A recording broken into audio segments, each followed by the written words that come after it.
So hello and welcome back to part 2 of being the first transgender female in an all-women's college at Sweet Briar.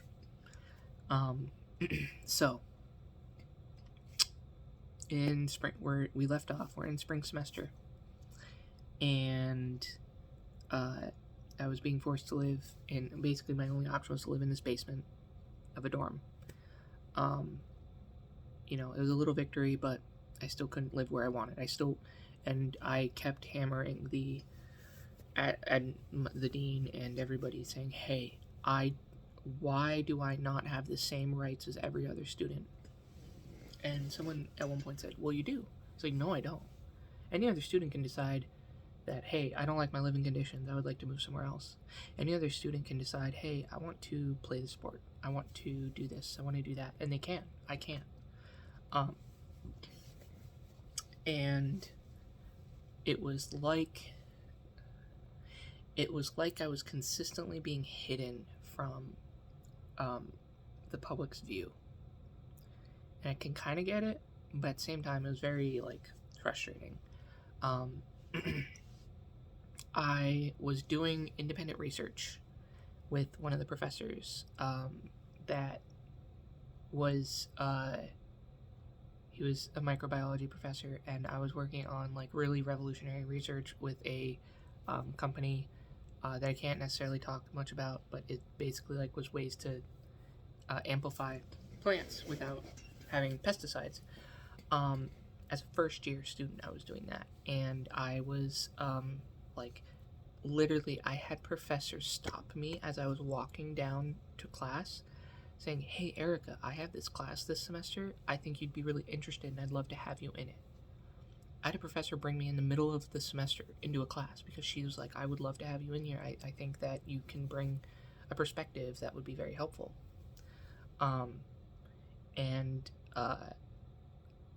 I was still serving in the military, which I'm one of 2 people on the entire campus that do.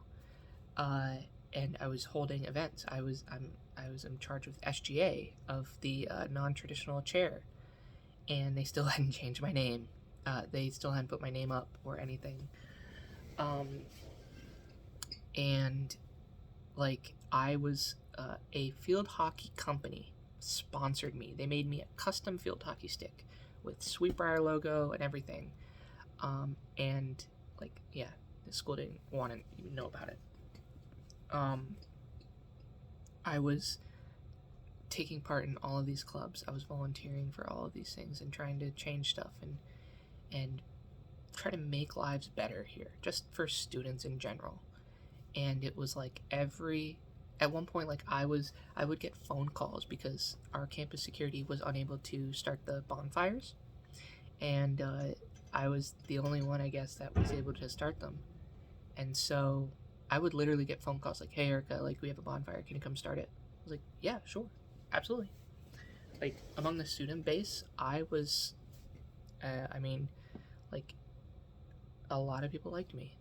And I tried helping a lot of people. I tried being friendly and making friends and, just making people feel better and, learn how to handle certain things or deal with certain things. And so, I was doing when I was a guy, that stuff would have been highlighted day in and day out. I know because it was at my old school. Here, nothing. The school would talk about being very diverse and very inclusive, and they would show the same picture or the same different pictures of the same person of color, because we don't have that many. And it's wrong of them to use the same one over and over purposely just to show, hey, look, we're diverse. But doesn't want to talk about, hey, we're one of the only schools in the country that is allowing a transgender female to come here. You want to talk about diversity and inclusion in a time where women like me are being hunted and murdered?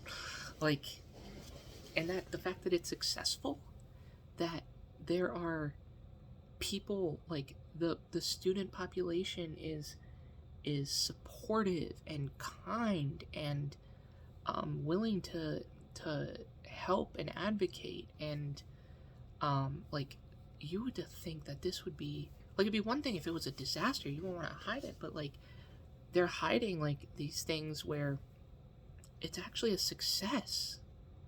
One of the first successes. Most schools, they're lucky if they have a transgender policy, and most of the time they have them live in independent housing and can't even figure out bathrooms. Here, I'm at an all-women's college, being like every other girl out there, just being treated as me, and being open about it, and having an amazing support system. You think that would be something that like, they would want to advertise? No. They, like, even at events where, like, pictures of me were taken, they wouldn't have anything up. They would literally just put the same 2 or 3 people up and, like, market it as diverse and inclusive. I was not invited to a lot of the, especially alumni events, even though everyone else on the student government was invited and brought in. I was the only board member that would mistakenly just never get invited. Kind of kept out of the eye of talking to, I was never really allowed to give tours or talk to prospective students. I actually tried once, and I got, they were like, hey, why don't you give them a tour? I did, and there were some people that got upset. And they made up something. I'm like, hey, like, you shouldn't have said this. And I'm like, I never said that, actually, and we never discussed that. We never even went over there. It was something about, like, one of the buildings, and I'm like, we didn't even go over to that building. We didn't talk about it. But whatever. But I'm hammering the school about this housing. I'm like, where can I live? I want to let me be a normal student. And so, finally, the housing lottery comes around, and they send out the lottery numbers and the sheets to fill out where do you want to live. And I got one, and I'm like, hey, you probably sent this to me by mistake. I'm not allowed to live on in housing here. And they were like, no, I think you should have this. Because I'm like, okay, look, I've played this game before. I'm gonna do this and then get in trouble and then, like, go down this whole thing. Well, actually, I find out the next day, like, because I reach out to Dean. I was like, hey, like, is this for real? And she was like, yeah, you can live wherever. I'm like, since when? And when was somebody gonna tell me? And she said, well, I reminded them of how to properly interpret the policy. So yeah, you can live wherever. So I now live in the dorms I have a roommate who's amazing. She's actually my big sister on campus, because I really wanted to take part in the traditions. And there was still, especially in the second semester, towards the end, there were still, like, a lot of people that were like, oh my god, I saw you on Instagram, you're Erica. And I'm like, hi. I just got used to it. And again, like, it's not a bad thing. It's just, like, I'm not used to being in the spotlight like that. And, like, I'm not used to people wanting to talk to me if they didn't want something in return or to hurt me and stuff. So it's my own stuff dealing with. But, finally figured out a housing and somewhere to live, and I was like, wow, like, I can live on campus now. And then the dean reaches out and says, hey, like, I thought of you, and she reached out to me and one other student, like, it's like, I thought of you too for this internship. And this is an internship where, like, I was going to work for a pharmaceutical company, essentially analyzing DNA of bacteria and, like, creating new ones. And I'm like, this is so cool. And I interviewed, I got picked for it. I was doing research, like, graduate level research, and my professor that was helping me with it is like, I want to, like, he's like, let's make a poster and have it. He's like, we don't have any posters up, this will be great. And then we're still waiting for that poster to be put up somewhere, highlighting that I did that. So it was like all this good stuff. I still couldn't play. Granted, like, I was recovering physically from surgery, but like the waiver wasn't going through yet to be able to play. And then there, for my student government position, they made a amendment saying that like you have to be a junior or above to be in that position. And I was like, well, I'm going to be a sophomore, and I'm currently sitting in this position as a first year.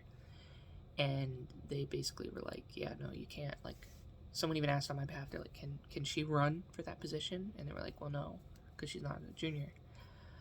But they couldn't find anybody for it. So I was like, look, I'll take it. Like, I'm not going to say no, but like, just know that like this is kind of underhanded, that you're now saying, oh, well, you can't do this because you're not a junior or whatever. Like, I could see it on one hand, but on the other hand, it's like, come on.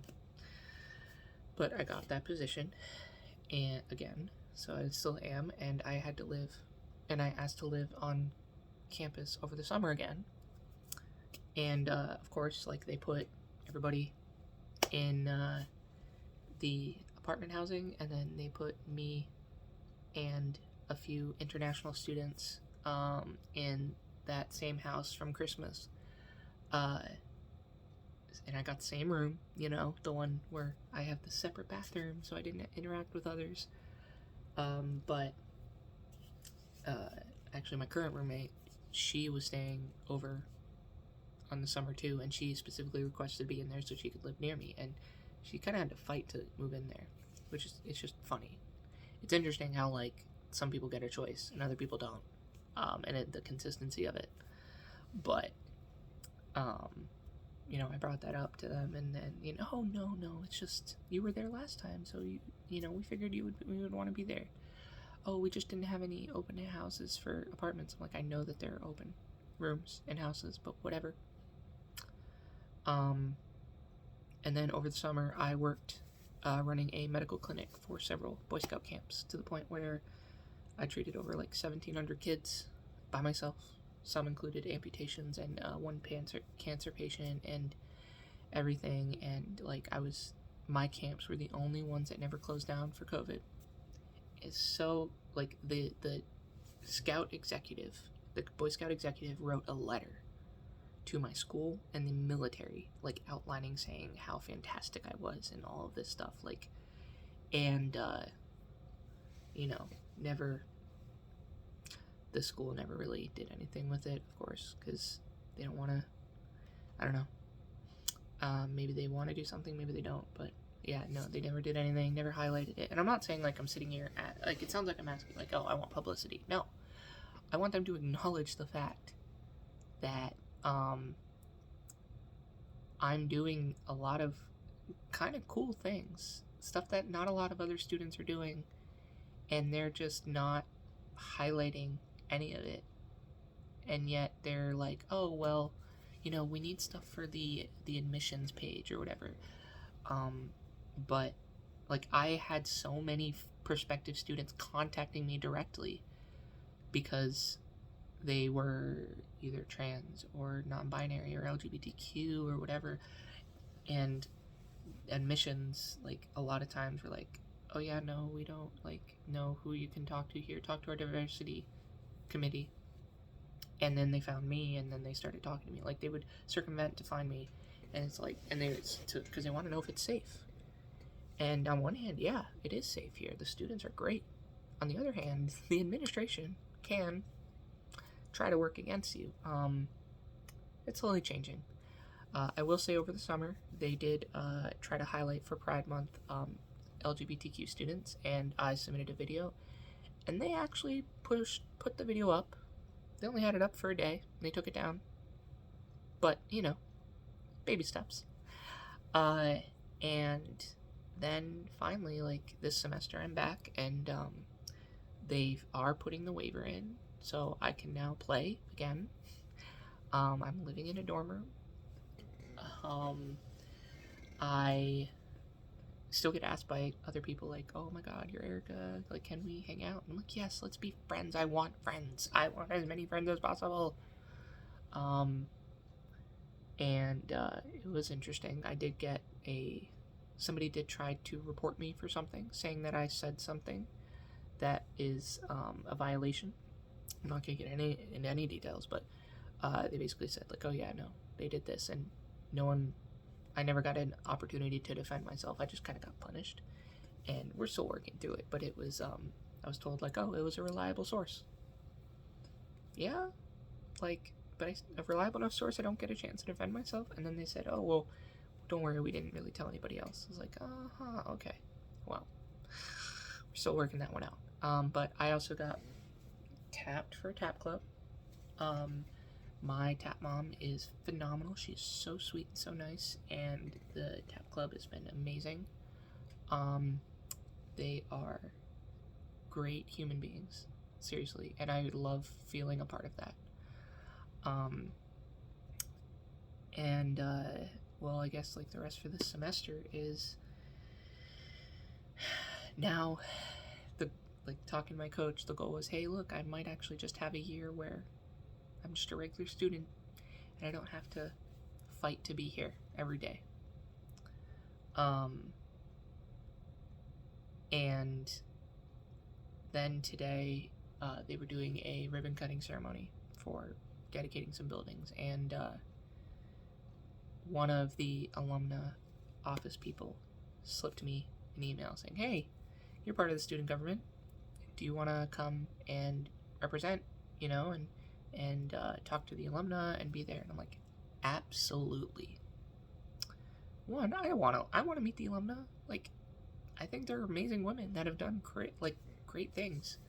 But two is like, I want to put a face to the name, because I know that like the vast majority of administrators and directors know my name. It's very obvious. And every time I interact with them, they're like, oh yeah, you're Erica.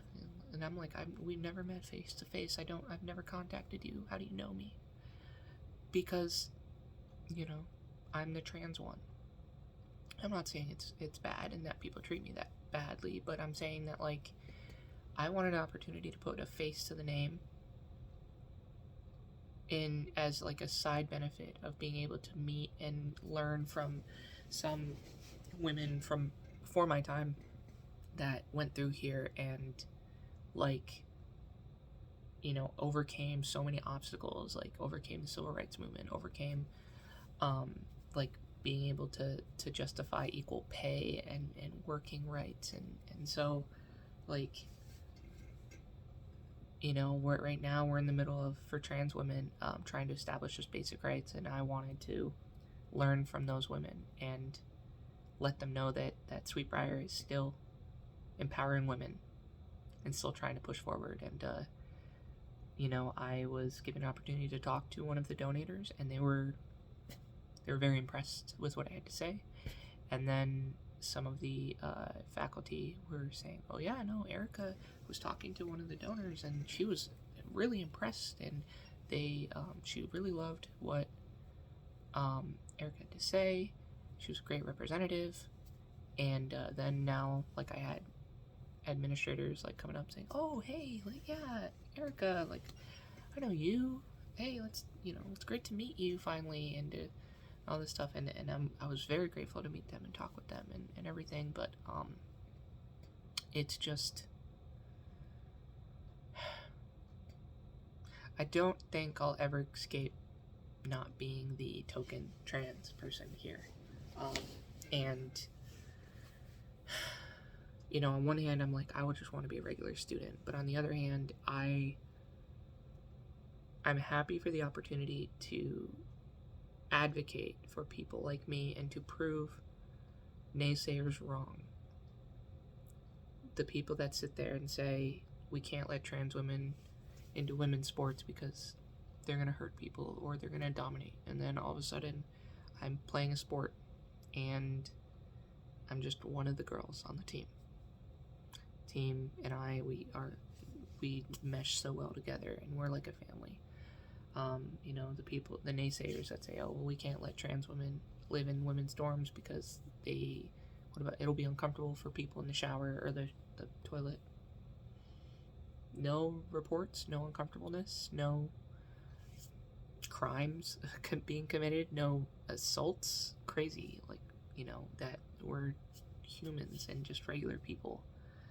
And fighting the naysayers that sit there and just want to keep perpetuating the idea that women like me are an embarrassment or are defective or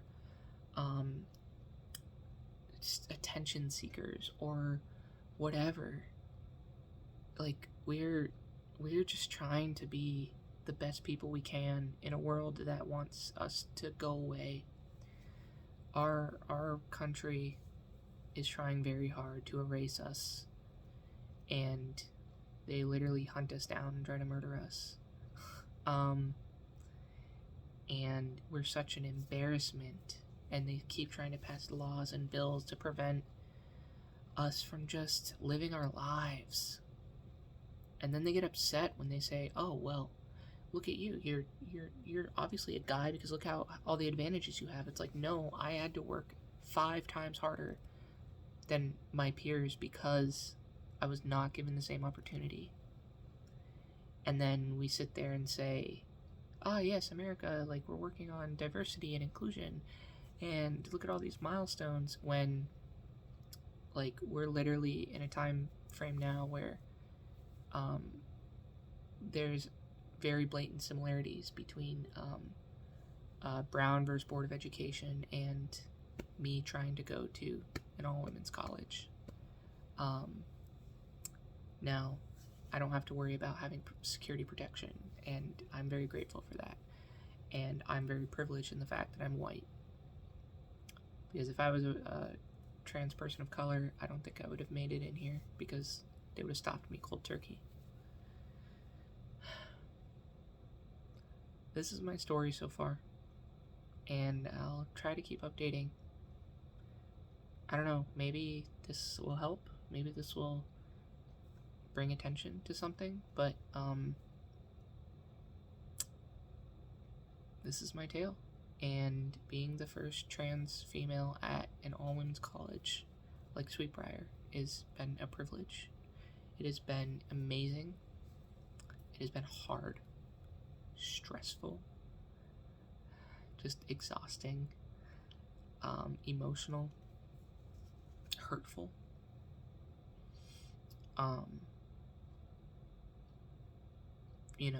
When it feels like sometimes that your school sees you as an embarrassment, even though you try so hard to try to do good and to help.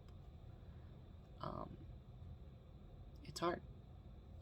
But I have so many amazing friends, and the student body here is phenomenal and supportive and kind, and I hope that the next woman like me will never ever have to go through any of this I am going through. That's the goal. So leave a comment. If you have a question or want me to highlight something, let me know. If you want to get a hold of me, my contact info is there. If you want to leave a positive comment, cool. If you want to leave a negative one, go for it. I'm probably not going to respond, but yeah. Thanks for listening.